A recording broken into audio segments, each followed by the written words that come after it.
Mother Earth this week sees the global community coming together to celebrate her day, while one Korean mother shares a deeply personal story about her child. With more on Press Perspective today.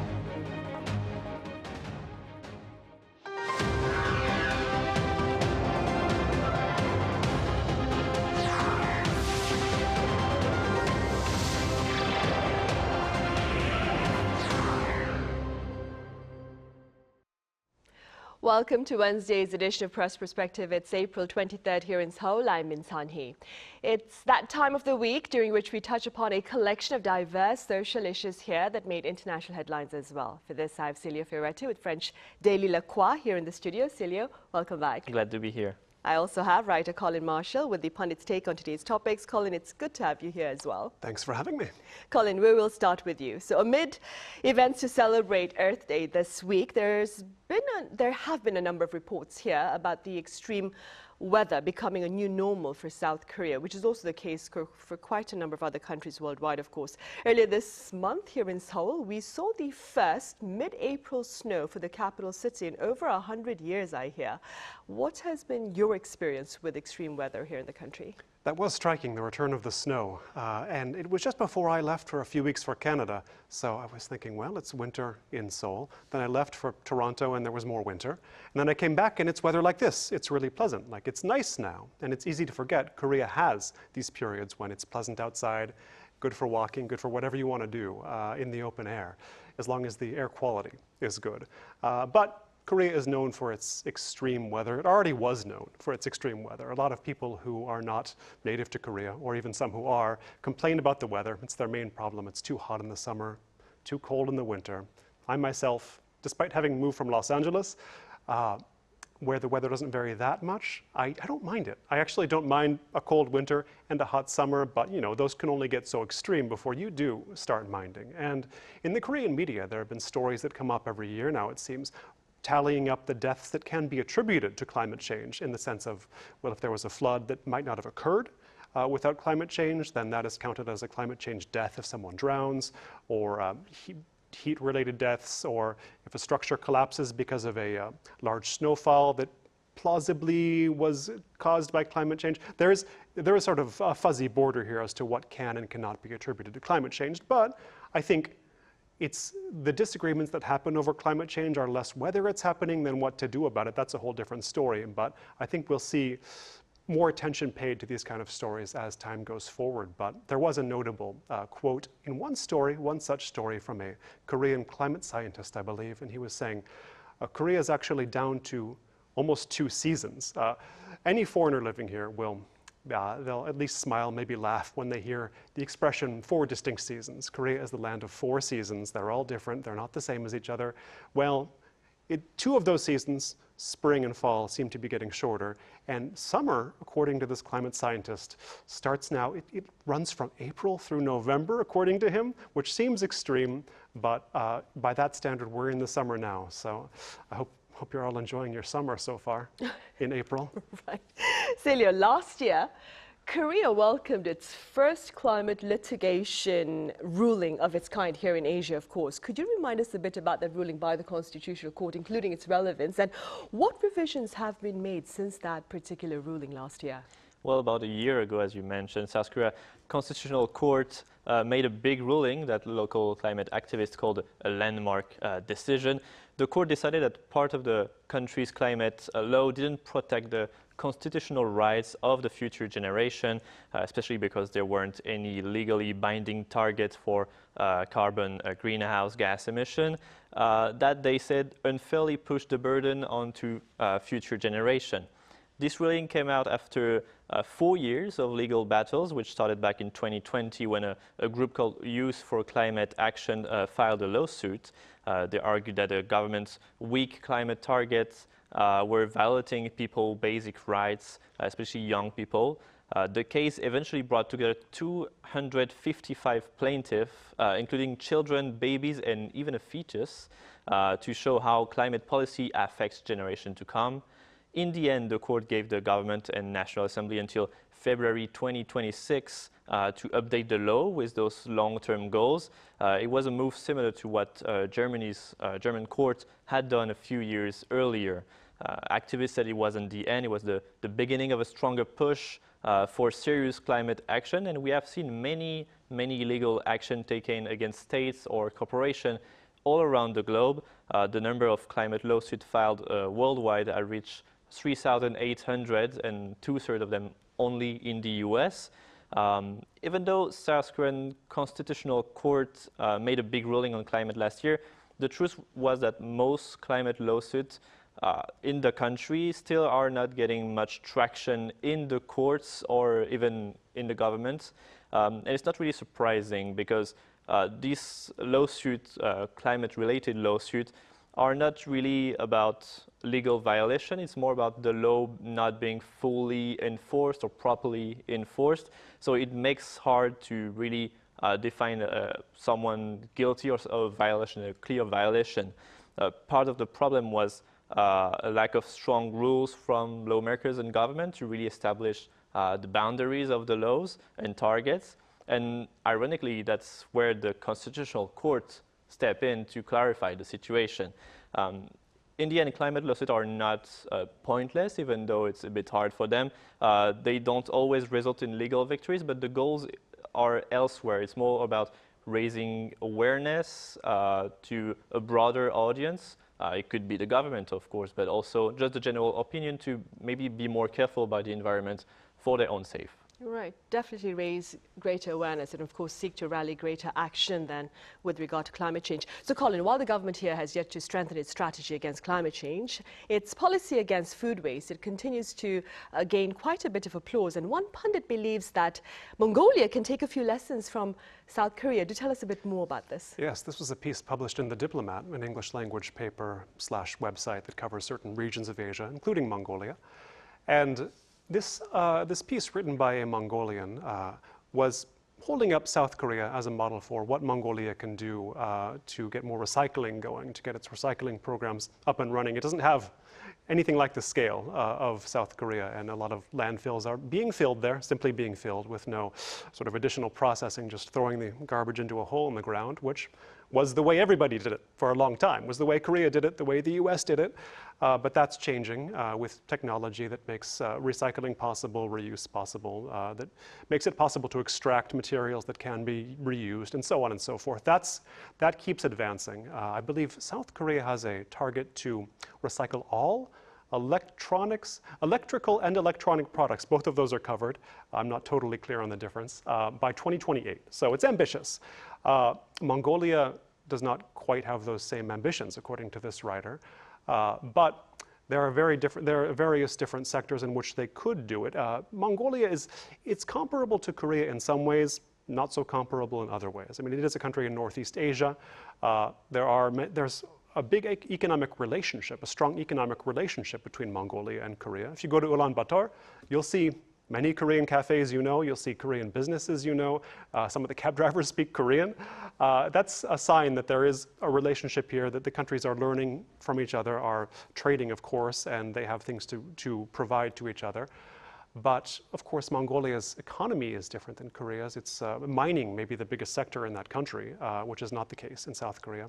And it's 3.5 million people, which is very different as well than Korea's 50 million in a much larger land area. But it is interesting to see that South Korea is being taken as an example, and it's not a distant country. It's not somewhere in the West. It's somewhere that is more regionally suitable, I would say. And here in South Korea, it's been a sort of habit to look to countries that are too far away as examples that might not be culturally or geographically, or they might not be similar in any way. But it is heartening in a sense to see countries that are nearer to one another taking lessons from each other. And the food waste, whether it be food waste or other types of recycling, I believe 15 different materials are now legally mandated that you have to recycle them. This is something that Koreans have accepted. I think Koreans are very used to it now, even though it's only been since the 90s that this was even proposed.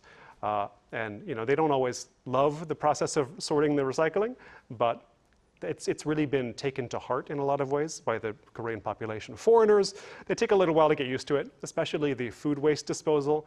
You know, I don't know, it felt against nature to me at first to throw food scraps in a bag and tie it up and keep it in your house. But if you put it in the freezer, it's not so bad. That's my tip for today for recycling. Right, we had that before as well. And Celio, speaking about food waste, how is France's fight against food waste coming along? Well, we spoke about models and inspiring models from different countries, and since January 1st, 2024, it is mandatory in France to sort food waste at the source at home, like in Korea. The idea was indeed to get closer to the model used here in South Korea, where food waste recycling is part of everyday life. But in practice in France, things haven't really taken off across the country, and that's mostly because the responsibility for actually setting up this whole recycling process falls on local governments, and a lot of them just don't have the money or the infrastructure to carry on that responsibility. The law is there, yes, but without the infrastructure, it's hard to apply the law. Municipalities need to install separate bins for food waste, set up regular collection, and have facilities for composting or methanization of the waste. And all of that costs money, which a lot of smaller cities don't have. For big cities, it's manageable. But if you are a small city in the countryside with not a lot of population, not a lot of money, then it's hard to enforce the law. According to ADEME, the French environmental agency, by the middle of 2024, only about 40% of the population had access to a sorting facility for food waste, which leaves millions of people technically illegally sorting their waste because they cannot process and separate this food waste. And part of that issue is that the national government didn't really invest and finance this law to help and ensure everyone in the country can get access to a facility for that. For the law to truly work, in France's case, it really needs the government to put more effort into assuring everybody get access, and for the municipalities to have the means and structure to enforce the law. We'll see if that gets implemented. There has been some critics in France pointing out this issue. The government hasn't really answered for now, but we'll see. Maybe they will wake up a bit and invest more in that. Can we call it a work in progress for now? It's a work in progress, exactly. All right. Colin, let's move on to a different social issue now. Korean actress Yoon Yo-jung, she made history back in the year 2021 when she received an Academy Award for her performance. Now, she gave a very endearing speech back then. I remember her thanking her two sons for making her go out and work and to win an Oscar. Now, recently she shared a deeply personal story about the sexual identity of one of her sons. Could you tell us a bit more about that and the response? Yes. Those of us of a certain age may remember a movie called The Wedding Banquet, which came out in the early 90s by the celebrated Taiwanese filmmaker Ang Lee. And that was a movie about a gay Taiwanese man in New York who has to put on a show that he's marrying a woman in order to set things right with his family. A very entertaining movie. Well, that's being remade, and it's being remade with Yoon Yo-jung in the maternal role, with a variety of other comedians and big stars. Directed by, I believe his name is Andrew An, Los Angeles Korean-American filmmaker, and the theme of this film, and the story adheres closely from what I understand to the original. The theme of this film is close to Yoon Yo-jung's heart, as she said, because her older son happens to be gay as well. And she said to the press, not only is she acting in this movie, and I'm sure she's going to give a very entertaining performance, as is her wont, not only did she perform in the film, she actually contributed to the dialogue by incorporating a conversation that she had in real life with this son about his sexuality. And anybody who knows Yoon Yo-jung's persona, and she's become a big star even in the US. I think viewers in America or anybody who keeps up with Hollywood news is well familiar with her by now. She became big from Lee Isaac Chung's film Minari as the grandmother. And she's playing, of course, a lot of grandmotherly roles given her age, but she's been in Korean film for a long time. I got to know her as the star of Kim Ki-young's films Hwanyo and Chungyo in the early 70s. The Fire Woman and the Insect Woman, I think they're called in English. And these are movies of a very different tenor than the one she's starring in now, or the one she's playing roles in now. She's still an adventurous actress, but back then she was an icon of these very lurid and sensationalistic films that nonetheless are very well made. Kim Ki-young is still one of the best remembered Korean auteurs. But it's funny now to think about this because Yoon Yo-jung in her interviews about the Wedding Banquet remake, she said, oh, I don't know if this film's going to play well in Korea. It's a conservative country. It's a conservative country. Then you think of, oh, you know, Hwan-yo and Chung-yo are not exactly, these are not films that are necessarily to conservative tastes. I mean, these were popular movies in the 70s, but they're still daring in their way when you watch them today. But I think, I think this might be a generational difference. I think Korea's probably ready for a film like The Wedding Banquet. I don't know how much the original was seen here in Korea, but I think the new one will probably be a success here as well. And you know, the idea of Korea as a conservative country, if you live here long enough, you realize it's a country with a conservative veneer behind which a lot goes on that you'd be surprised by. And I think the film will find its audience here. Right. Celio, do you suppose there's a discrepancy in the coverage of the LGBTQ community between the foreign and local media? I believe so. As Colin mentioned, on the surface it can be conservative, but there's still like an underground LGBTQ life here in Korea. But if you only look through the media, international media often spotlight LGBTQ topics with more openness, celebrating pride events, advocating for equal rights or amplifying some certain voices. In contrast, in South Korean media, frequently exhibit caution about these topics, leading to maybe a limited visibility of LGBTQ individuals and issues. This disparity is influenced by the cultural background in Korea that is more conservative than maybe we can have in the West. Instance of censorship in Korean media happened throughout the years. For example, in 2021, a performance by Lady Gaga, Born This Way, was edited during a broadcast to remove the part where she sings about drag queens, which critics viewed as an eraser of LGBTQ identities. Is not something of the past only. In a recent speech also made by Lady Gaga, she mentioned the transgender issues, and in the Korean dubbing on cable TV, it was just mentioning diversity and not pointing out to the person themselves. Similarly, same-sex scenes in movies, in international movies, are sometimes edited to maybe please more the Korean audience. But despite these challenges, it's getting better, way better actually, and faster than we thought in the West. There are signs of gradual change. Streaming platforms have begun to introduce LGBTQ characters in their drama, for example. Even in reality shows, there was in 2021, I believe, the Mary Queer, which featured gay, lesbian, and transgender people. These programs have sparked conversation among the Koreans, indicating a slow shift in the public perception. Still, societal acceptance remain mixed. A 2023 survey revealed that 35% of Koreans are welcoming these new identities, sexual identities, but 43% still held negatively these sexual minorities. The limited coverage in domestic media really affects how much people are exposed to LGBTQ peoples and identities. And maybe if there is a more gradual representation, maybe people will accept it more. I think the trend these days in Korean media, we're getting on these tracks. We see more and more, so it is getting better and more on par with international media. Right. Well, Yoon Yo-jung, for her part, she has started a social commentary with regard to that particular issue.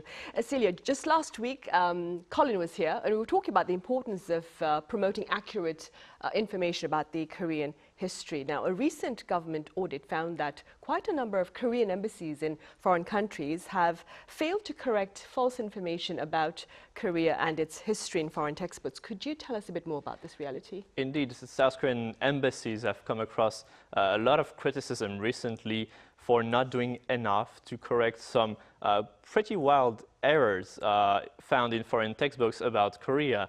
We're talking about claims that Korea was once ruled by Russia or Spain, that most Koreans are still farmers, or that the country was part of Genghis Khan Empire. Even basic geography got messed up. Some textbooks in the UK, Turkey and Ukraine wrongly listed Korea as a Southeast Asian country instead of East Asia. These inaccuracies were found in textbooks from 81 different countries and were flagged by South Korea State-run Board of Audit and Inspection.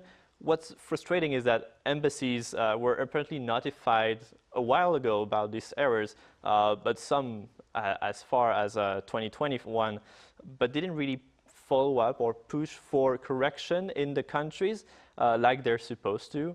The audit found that several embassies, like those in the UK, Laos, Hungary, didn't follow up properly. Only 6 countries actually corrected the textbooks. Now the thing is, are these textbooks just minor books that you would find in I don't know, in a supermarket or the library, or are they implemented in the school curriculum? That's the big question. I think there's a lot of differences between all these books. It makes a big difference of what can be done against it, because if it's on the school curriculum, then you can actually talk to the government, and maybe it will create more of a diplomatic issue if the books are not corrected.